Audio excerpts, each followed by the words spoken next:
once Duro became who he was, especially when he did that thing, which I'm gonna tell you about, when he did that thing with Rolling Loud, now these guys are getting they're getting set down and put on the back burner, you know? And they like, wait a minute, hold up.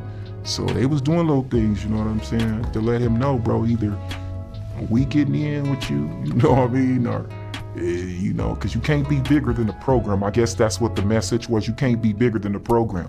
And at this point right now, I think that they thought that he was bigger than the program, and we're gonna have to show you that you can't be bigger than the program. You gotta understand that a group already tried to get him at the Rolling Loud.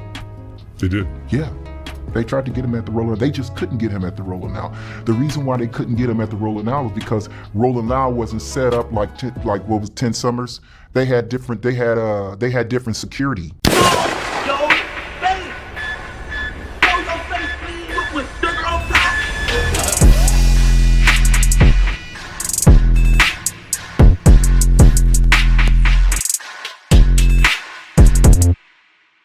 There's been a lot of talk about Drakeo the Ruler and his passing as of lately, as we will start seeing a bunch of things transpiring within the last few weeks when it comes to who was involved in his death and how. Wack 100 has been speaking on it lately. He spoke on Munchie B being the reason why a possible conspiracy may be coming for the people involved, and even expressed that he feels YG will be at least arrested sometime in the future for the death of Drakeo the Ruler. Now, whether he has something to do with it or not is questionable, but he feels that too much people associated with YG are under fire, which will ultimately lead up to YG getting arrested and charged for the death of Drakeo. Now, we already seen him get detained and questioned, but he wasn't arrested. Munchie B, who was a co-host on No Jumper, according to Adam 22, was sought out by law enforcement as well, but he himself wasn't arrested neither, at least not to our knowledge. Now, he's the one everyone is blaming for the sudden police acknowledgement because he was heard on Clubhouse admitting that he toasts it up with the person who unalived Drakeo the Ruler every day, as he would go back and forth with a man online. Now, Poetic Flacco, who seems to know who unalived Drakeo the Ruler allegedly and did plenty of videos exposing who he believes did it, has spearheaded this whole campaign and even went on a limb of throwing names out there. Then also went as far as letting the world know that allegedly there is a whole conspiracy case brewing behind the scenes. The police knows who did what, but they're just waiting to strike so a famous rapper don't try to flee the country. Now, of course, many people felt he was blowing smoke until actually we started seeing people associated with that famous rapper get questioned and or arrested. So whether you believe him or not, you can't deny the fact that something is definitely going on. Now, furthermore, we have Drakeo the Ruler's father, who just so happened to do an interview with Soft White Underbelly, which kind of shocked me because they don't normally do these type of interviews, but he will reveal a few things leading up to Drakeo's death that not a lot of us knew about. One of them being that 2 weeks before he passed away at that festival, he attended another festival prior where they tried to do the same thing they did at the other festival he passed away at, but the only difference this time was the security. Therefore, being that they had tighter security, it was mission failed. Then he also revealed that just days before his passing, he tried to get his brother to come live with him, even inviting his girlfriend to stay as well because he said he felt something wasn't right. Almost like he felt something was coming. His father and brother during the interview even briefly spoke about the feds coming after YG, in which we'll get into later. Once again, shout out to Soft White Underbelly. I'll leave a link pinned in the comments to the original video so y'all can watch the whole interview and support them there. But in the meantime, make sure you hit that thumbs up button, hype the video so we can get into the algorithm, and if you not subscribed to the platform already, make sure you do so now. Let's get into it. Hold up, y'all. There's no way you're watching this video for free right now, where you could be getting paid literally just for playing games while this video play in the background at the same time. Only difference is the increase in your bank account. Now, I'm not saying you'll get rich, but I am saying that you can easily make something while doing nothing except for sitting on the couch playing games if you download the app Free Cash. Tap or click the link I pinned in the comment section or scan the QR code that I put right here on the screen. Also, if you use my link right now, they give you a little something to start off with just for signing up. So if you want a little Uber Eats or something to snack on and don't feel like dipping into your own wallet, play a few games so you don't have to spend your own ends. Now let's get back to the video. His name is starting to ring all around the city. So jealousy from other people. Yeah, jealousy from other most of them was other guys in the rap industry. Because you got to understand, once Daryl became who he was, especially when he did that thing, which I'm gonna tell you about, when he did that thing with Rolling Loud, now these guys are getting they're getting set down and put on a back burner, you know? And they like, wait a minute, hold up. So they was doing little things, you know what I'm saying? To let him know, bro, either we getting in with you, you know what I mean? Or, you know, cause you can't be bigger than the program. I guess that's what the message was. You can't be bigger than the program.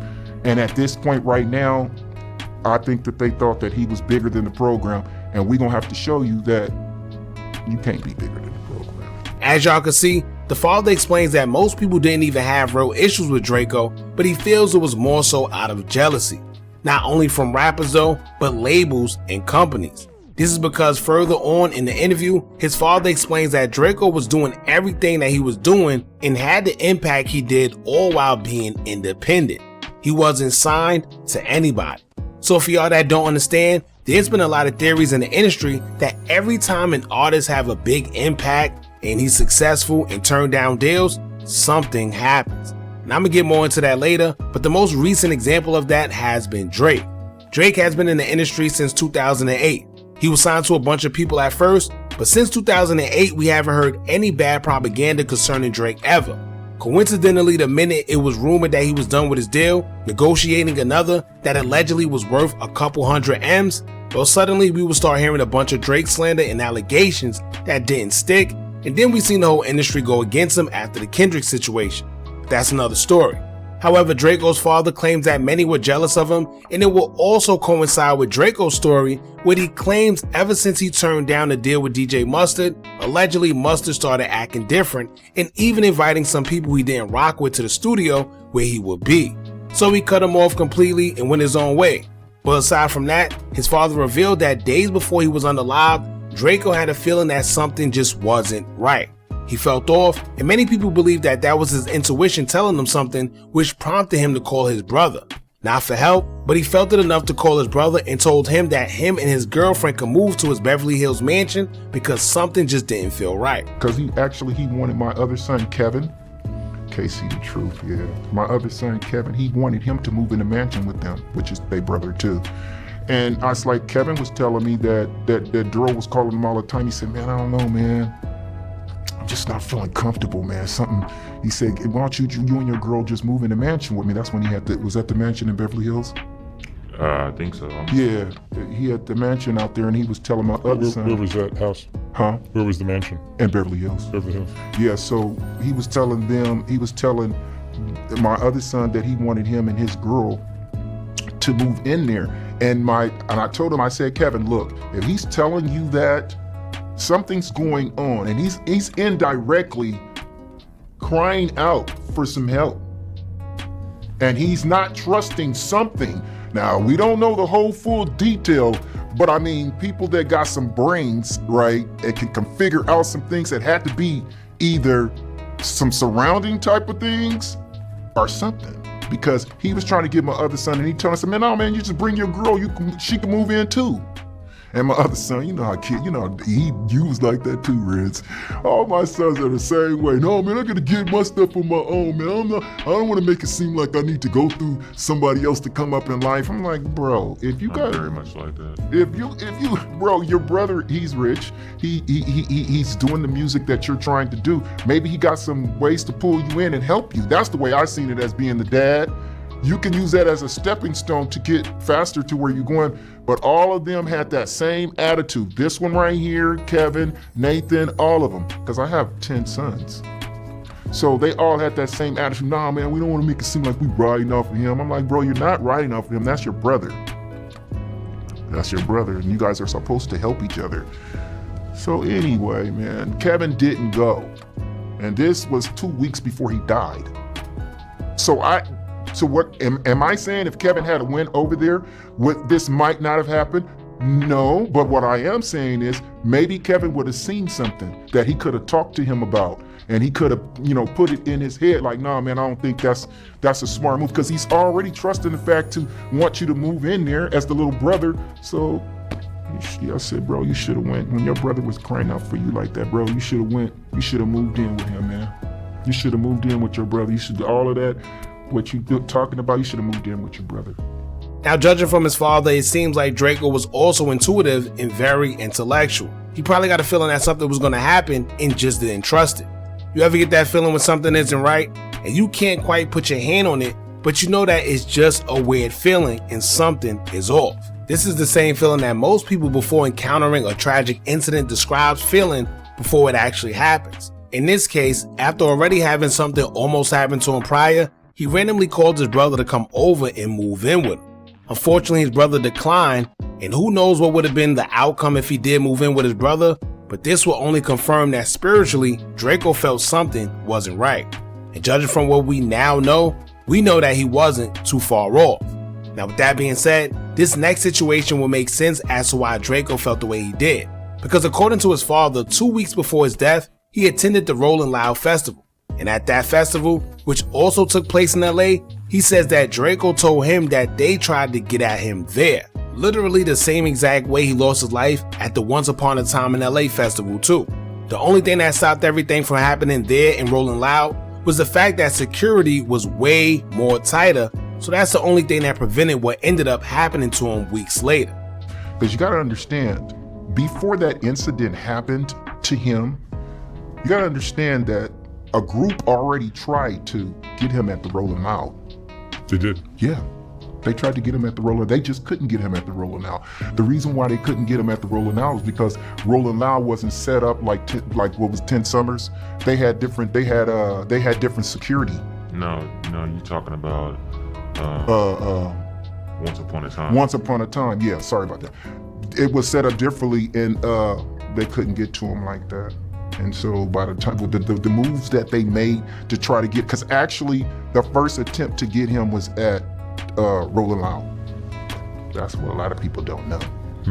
They tried to get him there first, but they couldn't because the way the security was set up. And I got total big details from people that was, I know. And matter of fact, Rolling Loud that was the 12th. I'm not. Yeah, that was the 12th. The Rolling Loud, I think that was the 12th of December. So what was it? 6 more days was the 18th. He did the Once Upon a Time. That was 6 days later, and he was dead. So if you do the math on all of that, he telling Kevin to get over there 2 weeks before that. Then he does the Rolling Loud. And he literally said with his mouth, hey, they tried to get me. He said it. He said they tried to get me at Rolling Loud, but they couldn't. They tried to get me at Rolling Loud, but they couldn't get me at Rolling Loud because the security was too deep. And at that particular time, there was a big group too. It was a lot. It was a lot of people too. From what I heard, it was a bunch. It was a bunch of guys, like 50, 60 guys. But they couldn't get to him.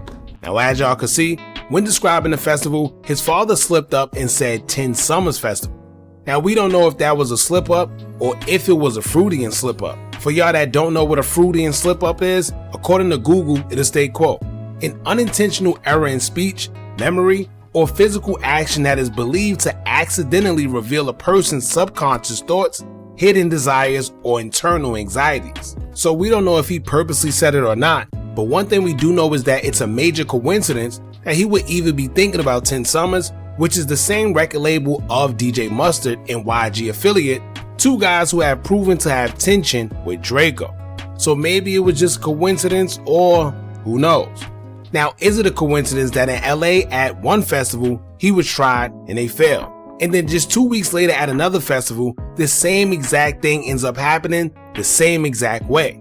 Then you hear that he was told specifically not to have weapons and limited the amount of people to have, where it's almost like they noted why the last attempt wasn't successful, jotted it down, and figured out a new way to make Draco more vulnerable at the next festival. And like I said from the very beginning, if these guys are responsible for booking these two guys that have a huge public beef, why aren't they ever held responsible for what happens? Why wasn't security heightened? I'm sure they had to know these two guys had problems, because it's like the biggest two guys of that area that have problems with each other. Not only did y'all book two guys that publicly have beef, but y'all lacked security. And another thing, being that Draco was only told to bring a certain amount of people, was YG given that same instruction? Because if not, that's a red flag there. but then also, according to Poetic Flacco, eyewitnesses have claimed to see multiple people wearing 400 shirts, which is YG's affiliated crew. So I don't know, but we see a bunch of times these booking agents and companies get away with causing trouble and everyone else is affected except for them. Who else remembers the time Chris Brown and Quavo attended a fashion show and coincidentally, after having public beef, they were seated right next to each other? Like, what a coincidence is that? Thank God nothing happened because both of them were able to hold their composure for the sake of the money, but what if they didn't? It's almost as if that was done purposely, of course, to get a reaction. Now, what if somebody got seriously hurt or something seriously happened? No one would even mention the venue or whoever put these guys seated right next to each other. So personally, I think they have to start looking at these venues and questioning their motives. They say there's a lawsuit that was filed against the venue that held the festival that Drakeo passed away at, and I hope they are held accountable and have to pay something to the family. Now remember when we spoke on Drakeo getting too big independently, and some big people in high places didn't like it because he turned down their offers? Well, his father mentioned that Drakeo had turned down a few big deals from big labels, and he feels that aside from the obvious suspects everyone are accusing of having involvement, that may have played a part in it as well. So there's a lot of speculation about what happened the night There is. Yeah. Drakeo lost his life. Tell me about what you guys think. Well, like I said earlier before, it was definitely envy and jealousy, and it was the jealousy and the envy was because their numbers were going down and his was coming up. So pretty much, I don't even think it was something that Drakeo was trying to do, but he was taking and moving everybody out of their slots. And while he's moving them out of their slots, he's moving up. He's moving all the way up, and that was envy. That was envy because, a few people asked him from different groups to sign with their labels, and pretty much not just like everybody thinks it was one story where this group right here asked Duro to sign with the label and he turned him down. No, he turned down at least 4 different big groups and record labels and stuff. So it could be that too. He turned down some big people, and like I said, a lot of people started thinking that he was figuring that he was bigger than the program. And so we're gonna show you that you're not bigger than the program. So that didn't just stem from, like everybody put out there, this particular person that he got into it with, which everybody knows who I'm talking about. That wasn't just it. That wasn't just it. It was the climb, and the climb where you are and to stay where you are, you gotta make some of us a part of that. And if you don't make some of us a part of that, we're gonna have to, let you know that you're not bigger than the program. And Duro had that attitude. Remember the kid that left at 5 years old to go to the donut shop. Now I'm doing what I want to do. You're not gonna tell me what I can do. I'm going to the donut shop. He's a grown man now, so what? I'm not signing with y'all. What you gonna do? Well, you guys want a war? We're gonna have a war.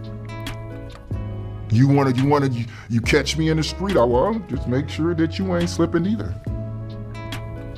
We just gonna be watching our back because I'm not signing with anyone. I make my money in the streets, and the type of money they was trying to dump off on him to get him to say he was making that money in the streets. So he felt like, why should I sign with you guys? I can get that type of money out of the streets, regardless of my rap stuff. So he didn't want to sign. So a lot of them felt like he is thinking that he's bigger than the program, so we need to show him that he ain't. So that to me is just envy and jealousy. He don't gotta sign with y'all. How many times have we seen incidents with these rappers where they refuse to sign with labels and coincidentally something happened to them? Or they were signed to a label and after leaving, something coincidentally happened to them. Look at Tory Lanez, look at Young Dolph, who they say turned down a deal worth millions prior to his passing. Or look at Eazy-E. They say Tupac was leaving Death Row, allegedly, and look what happened to him. They say Biggie was leaving Bad Boy, allegedly, to pursue his own label with Junior Mafia and get back his publishing, and look what happened to him. And with both of them having similar stories, it makes you wonder, was the East Coast versus West Coast beef just a cover up? Because to this day, it's been conflicting stories to what actually happened to the both of them, and people close to the situation claims that the guys accused of doing what they did were just pawns. So what really took place? But that's another story. However, Draco's father claims that Draco have turned down big deals from big labels and everyone wanted a piece of his success, but he refused. They may have felt that he was bigger than the program, and that also could have played a role. We're not sure, but we do know that there's been a lot of coincidences in that industry sharing similar outcomes to the ones we've seen with Draco, where guys have turned down deals from big labels. He was very successful independently. Yeah. And not only people, but corporations, you know, I want a piece too, like my dad said. When you're doing something that big at that level, it's kind of like, well, we need a piece too. I think everybody kind of want a piece, not just one organization or one organization. Like everybody want a piece. You know, you can't do it by yourself, and I think that's where a lot of the I think that's where he gets a lot of like backing at. It's kind of like, man, you know, he was so successful and he beat prison. He beat 2 murder charges. Yeah. So like my dad said, just in general, I think to be the man, it's kind of like the king of the hill. You know, when you the king of the hill, no, we don't want to see, it's cool you winning, but not that long. It's like Tom Brady. Come on, man. you won again? You're 42? And you won again? You know? Like, no, that's out. And you gotta remember, he's pushing all of these people out of the way that used to shine and have big numbers. He's pushing them in the back. And so, look, man, just make us a part of this. You know what I mean? And this, but I don't think that Dro felt like they was being fair with their offers. Yeah, I mean, he just probably felt like they wasn't being fair with it. I'll just leave that there. Everyone been waiting on him to speak on how he feels about YG being questioned by the feds, and the father kept it real cordial. He didn't say too much, nothing incriminating. He kept it basic, in which I'm assuming he's going to let the police do their job. What do you guys think about YG being raided by the feds? That's a good question.